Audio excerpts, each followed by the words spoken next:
চট্টগ্রাম সড়ক ও জনপথ বিভাগের একটা কাজ মূলত টেন্ডার প্রক্রিয়া আহ্বানের আগেই টেন্ডারের প্রক্রিয়া যে আমরা যাই ইজিপিতে সেটা আহ্বানের আগেই ওনারা ঠিকাদারকে দিয়ে একটা কাজ উঠিয়ে নেয়।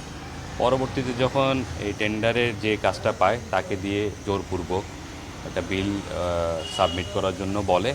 তো সেই ঠিকাদারের সাথে যখন ঠিকাদার বলল যে এটার অনৈতিক প্রস্তাব, তখন সেই ঠিকাদার উনি এই বিলে স্বাক্ষর করতে রাজি হননি।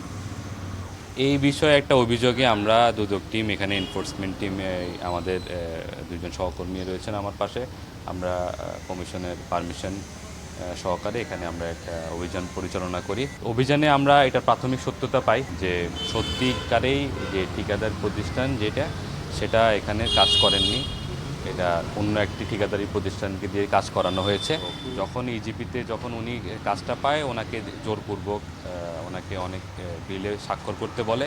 তো ওনার সাথে আমার সাথে কথা হয়েছে, উনি এই বিষয়টা ঘটনার সত্যতা জানিয়েছে যে ওনাকে অনেকে হুমকি ধুমকি দিচ্ছে। তো ওনার সাথে আমাদের এনফোর্সমেন্ট টিমের কথা হয়েছে, ওনাকে বক্তব্য আমরা নিয়েছি। আরও রেকর্ডপত্র চাওয়া হয়েছে, রেকর্ডপত্র ভিত্তিতে আমরা বিস্তারিত প্রতিবেদন কমিশন বরাবর জমা দেব। মোনালিসা হেভি ফ্লো 15 পিস প্যাকেটের সাথে 8 পিসের একটি প্যাকেট একদম ফ্রি।